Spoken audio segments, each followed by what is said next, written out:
everybody, welcome back to my channel. I'm back with another video. Today, as you can see from the title, we're going to be talking about all things cerebral palsy. For those of you who may have watched my other videos, I talk about having cerebral palsy and having a disability. Today, we're going to get into it, and I'm going to talk about what cerebral palsy is, what types are, what symptoms are, and what you can look out for if someone you know or yourself may think you have cerebral palsy.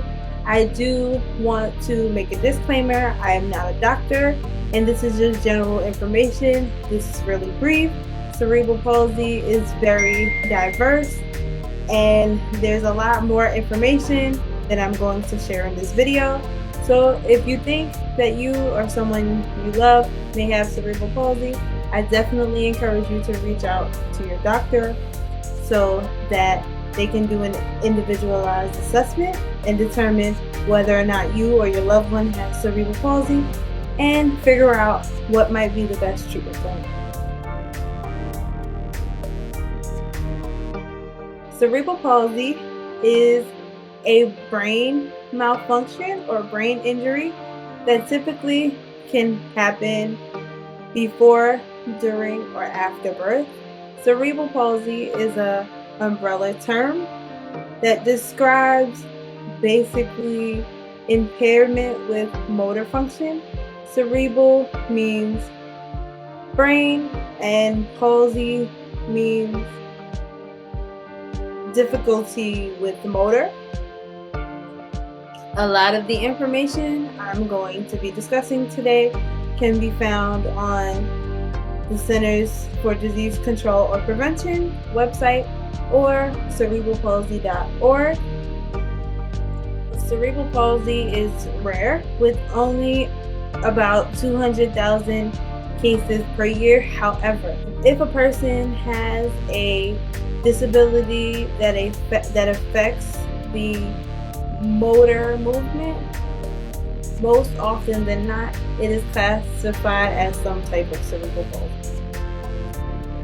85 to 90% of cerebral palsy cases are known to be congenital, meaning that the exact cause of CP is unknown. However, a small percentage of individuals who have CP may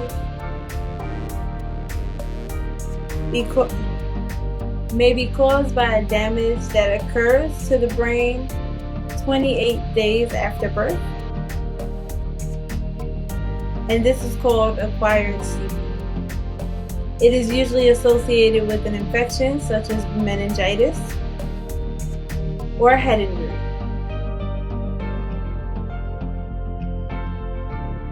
I'm going to go over the types of cerebral palsy. For this portion, I'm going to be looking at my phone. And the reason why I'm doing this is because I want to make sure I get the information correct. So the most common type of CP is spastic cerebral palsy. It affects about 80% of people who have cerebral palsy. People with spastic cerebral palsy have difficulty with muscle tone. This means that their muscles are stiff, and as a result, their movements can be awkward. Spastic CP is usually described by what parts of the body are affected. So within spastic cerebral palsy, there is spastic diplegia.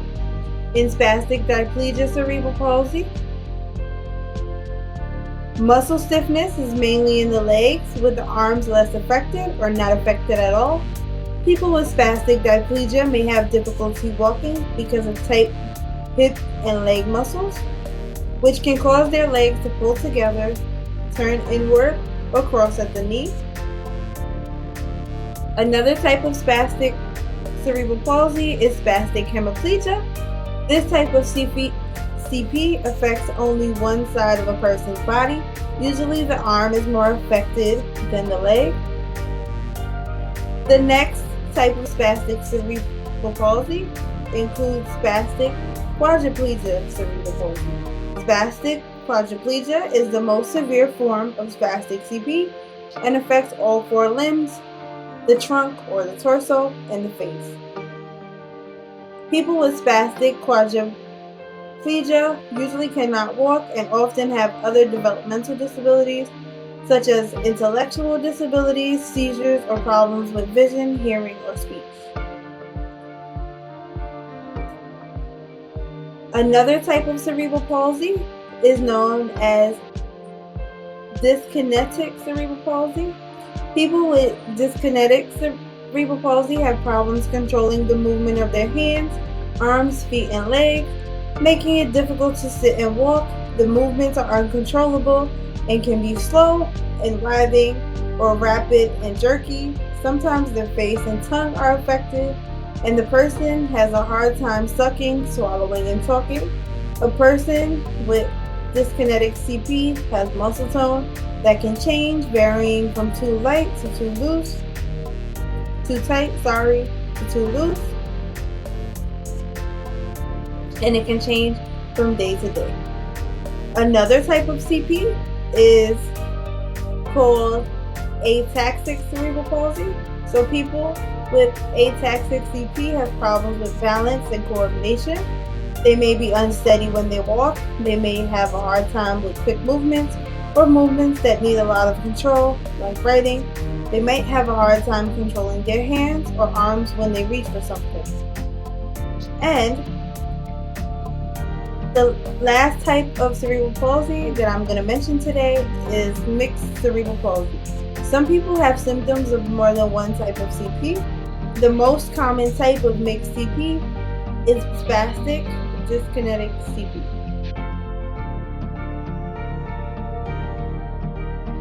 In a child that is 6 months or younger, the child may experience head lags when they are picked up or while they're laying on their back.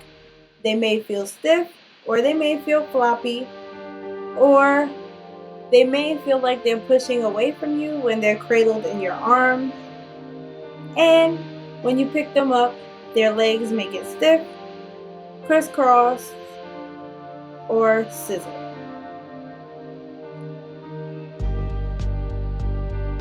In a child that is older than 6 months, some indications that a child may have CP is that the child doesn't roll over in either direction. They cannot bring their hands together. They have difficulty bringing their hands to their mouth, and they reach out with only one hand.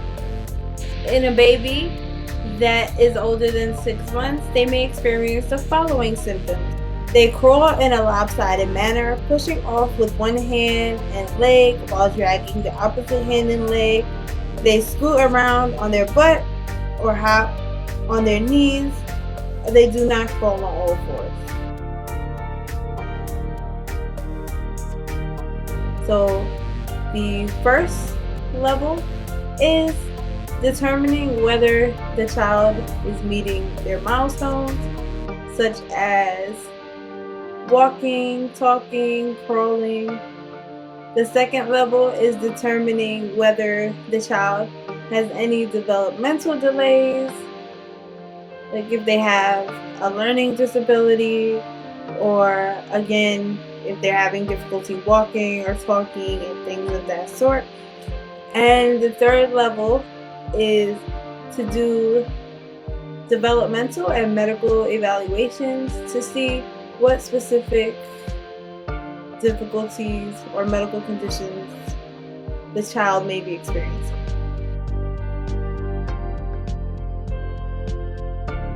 First and foremost, I want to say that there is no cure for cerebral palsy. However, the symptoms of cerebral palsy can be improved through an individualized, comprehensive treatment plan, which can involve things like physical therapy, occupational therapy, speech therapy, surgery, medication, and treatments like Botox. Early intervention is critical.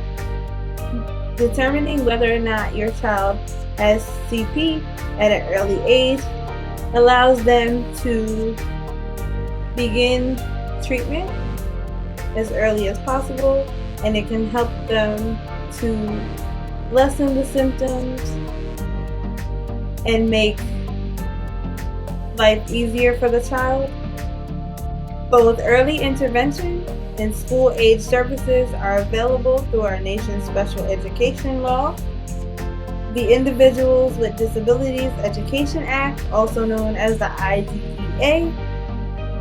Part C of IDEA deals with early intervention services, birth through 36 months of age, while Part B applies to services for school-age children 3 through 21 years of age. Even if your child has not been diagnosed with CP, they may be eligible for IDEA services. If you're concerned that you or someone you know may have cerebral palsy, you should definitely reach out to your doctor so that they can do a comprehensive assessment and determine whether or not cerebral palsy is the cause.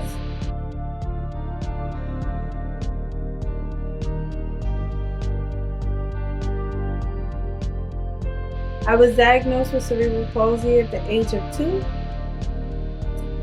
because I was not reaching my milestones like walking and crawling. The type of cerebral palsy that I was diagnosed with is spastic diplegia cerebral palsy, meaning that my type of cerebral palsy generally affects my lower half.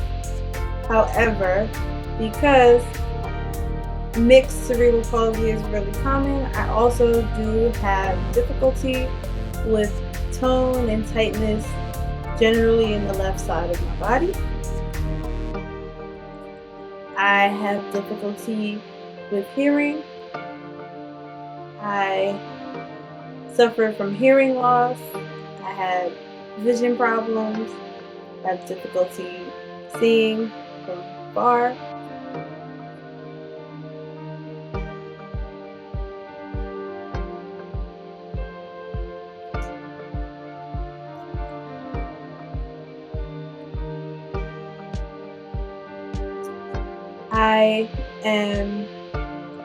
I primarily ambulate with a wheelchair.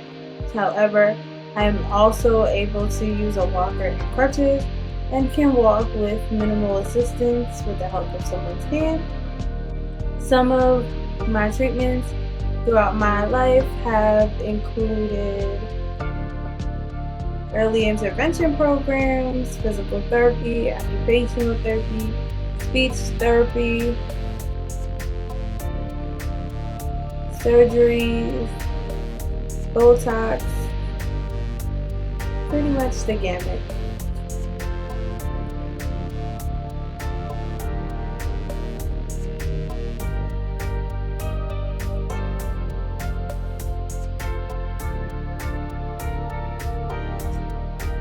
I also experienced some delays with processing. So sometimes I cut it out of the vids, most times I try not to. But sometimes it'll take me a little bit longer to process what I'm trying to say, or sometimes I might repeat what I'm trying to say unintentionally, something a little bit like similar to a stutter, but not really in my case. Sometimes it just takes a long time for me to process what I'm trying to say.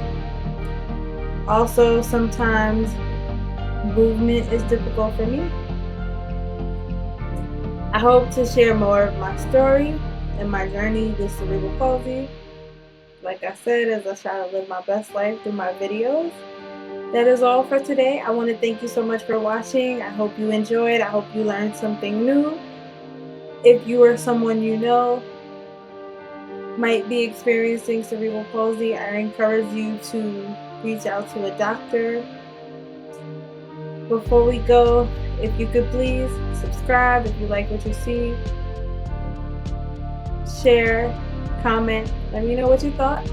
And until next time, peace, love, and butterflies.